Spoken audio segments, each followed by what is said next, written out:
मददगार है। धन्यवाद। Honourable minister. माननीय सभापति महोदय, मोदी है तो मुमकिन है। ये उन्हीं की कल्पना थी, ये उन्हीं की कल्पना थी कि अन्न के तो भंडार हमने भरे ही है। हमारे किसानों ने, खड़गे साहब, माननीय खड़गे साहब, मैं आपका बहुत सम्मान करता हूं, लेकिन इस तरह इंटरप्ट करना नेता प्रतिपक्ष को शोभा नहीं देता। मेरा निवेदन सुने। ये मोदी है जिनने तय किया अन्नदाता को ऊर्जादाता बनाएंगे। और मैं बड़ी प्रसन्नता और गर्व के साथ ये बताना चाहता हूं, AIF के तहत पीएम कुसुम के अंतर्गत अन्नदाता सोलर पैनल लगा के उससे ऊर्जा पैदा करने का भी काम कर सकता है। और वैसी परियोजनाएं भी हमने स्वीकृत की है। किसान को अगर जरूरत है तो अपना सोलर पैनल इस योजना के अंतर्गत वो लगा सकता है। जितनी जरूरत है उतनी बिजली खुद ले सकता है, और बिजली अगर बच जाए तो ग्रिड में डाल के देश को भी दे सकता है और अतिरिक्त लाभ कमा सकता है। ये मोदी जी की कल्पनाशीलता है जो अन्नदाता को ऊर्जादाता बनाने का काम कर रही है। Next supplementary doctor Fauzia Khan ji. धन्यवाद सभापति महोदय।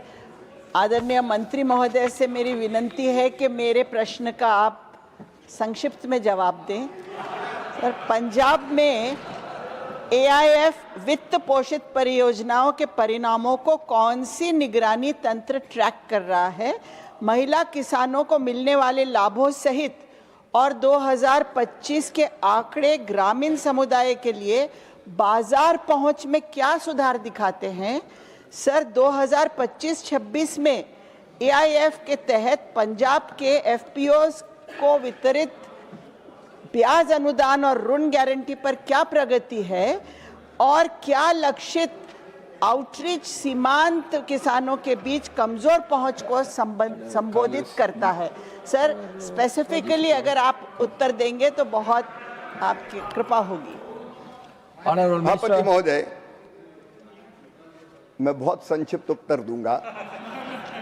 पंजाब में AIF के तहत 32,014 आवेदन आए और 7,425 करोड़ रुपया, 7,425 करोड़ 98 लाख रुपया पहले प्रारंभिक लक्ष्य निर्धारित किया था, लेकिन उसके मुकाबले 11,351 करोड़ 54 लाख रुपए की परियोजनाएं AIF के अंतर्गत स्वीकृत करने का काम किया है, जिससे विभिन्न संरचनाएं बनी हैं। जहां तक इम्पैक्ट असेसमेंट का सवाल है, AIF के तहत मैं पहले बताता हूं, बेहतर स्टोरेज पंजाब में भी प्रोसेसिंग, मशीनीकरण और सिस्टम से फिजिकल और क्वालिटी से जुड़े नुकसान में औसतन 5 से 15% की कमी आई है।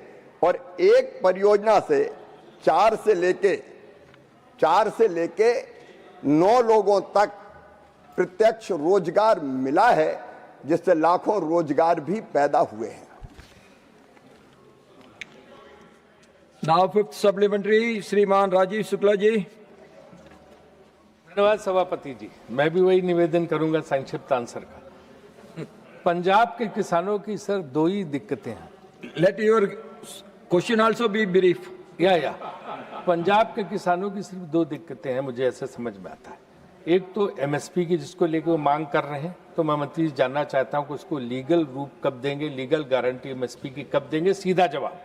और दूसरा जो इम्पोर्टेंट सवाल ये है कि कोरोना के बाद जो कोरोना में कष्ट था, तो लाखों मजदूर वहाँ से खेती और मजदूर अपने अपने प्रदेशों को चले गए, तो इससे वहाँ मजदूरी उनका बड़ा संकट, जिनको बोलते हैं फार्म जो है लेबरर्स, उनकी समस्या का समाधान करने के लिए आप क्या कर रहे हैं? एकदम ब्रीफ है सवाल। MSP वाला डायरेक्ट। Honourable minister. जब इनकी सरकार थी तो MSP में उत्पादन की लागत में 50% जोड़ने के स्वामीनाथन आयोग ने सिफारिश की थी, इन्हें इनकार कर दिया। कोर्ट में एफिडेविट देके हमने 50% लागत में मुनाफा जोड़ के किसानों के लिए एमएसपी घोषित करने का काम किया है। इनके समय जब इनकी सरकार थी माननीय सभापति महोदय, तो नाम मात्र की खरीदी होती थी। मैं केवल एक ही उदाहरण दूंगा, दलहन की खरीदी 10 साल में यूपीए की सरकार ने की थी केवल 6 लाख मीट्रिक टन, और मोदी जी की सरकार ने की 1,92,00,000 मीट्रिक टन। तो खरीदने में भी हम 3 गुना 4 गुना ज्यादा खरीद रहे हैं, दुगने रेट हम दे रहे हैं, और किसान प्रसन्न है माननीय सभापति महोदय। नाउ क्वेश्चन नंबर 152 श्रीमान मिथिलेश कुमार जी। Honourable minister. महोदय, एक विवरण सभा पटल पर रख दिया गया है। फर्स्ट सप्लीमेंट्री श्रीमान मिथिलेश कुमार जी। माननीय सभापति महोदय, आपने हमें अनुपूरक प्रश्न पूछने का अवसर दिया, मैं आपका बहुत आभार प्रकट करता हूं।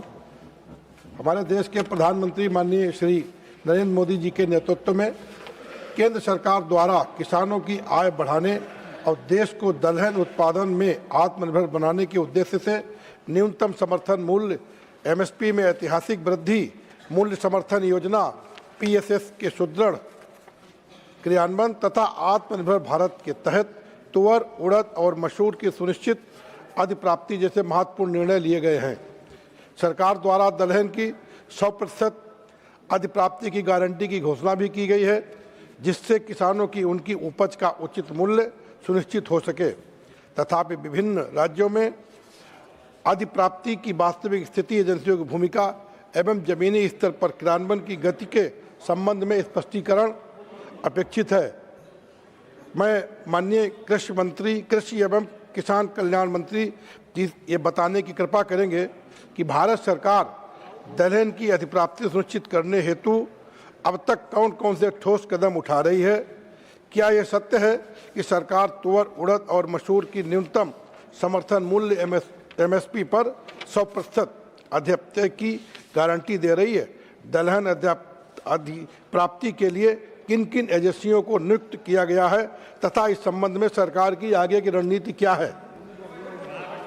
माननीय सभापति महोदय, विकसित और आत्मनिर्भर भारत का निर्माण हमारी सरकार का लक्ष्य है, और आत्मनिर्भरता मतलब हर मामले में आत्मनिर्भरता, खाद्यान्न के मामले में आत्मनिर्भरता, पोषण सुरक्षा और किसानों की आय बढ़ाना, यह हमारा लक्ष्य है।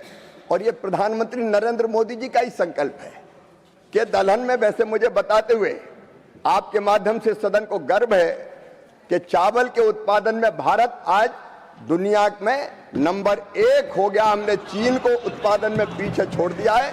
15 करोड़ टन चावल का उत्पादन करके हम गेहूं में, चावल में आत्मनिर्भर है, लेकिन दलहन में अभी हमको आयात करना पड़ता है।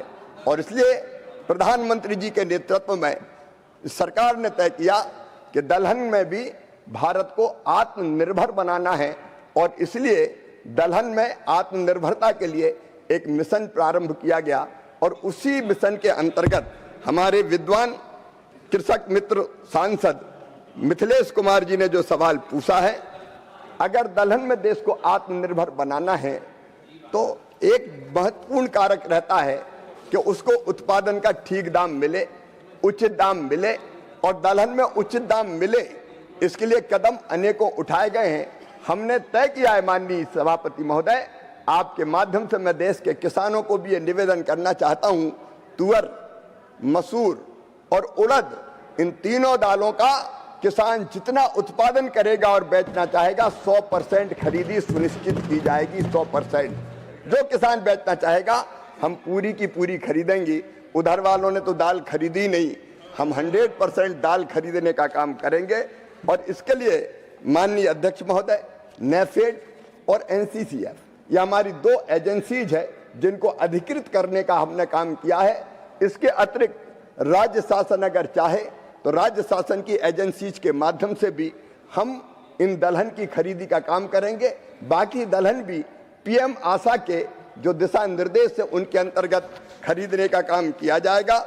माननीय सभापति महोदय, हमने ये तय किया है कि जो किसान तुअर, मसूर, उड़द बेचना चाहेगा वो पहले से अपना रजिस्ट्रेशन करवा ले, डिजिटल सत्यापन करवा ले, खरीद के केंद्रों की व्यवस्था राज्य सरकार की मांग के आधार पर राज्य सरकार के सहयोग से उसी राज्य में की जाती है।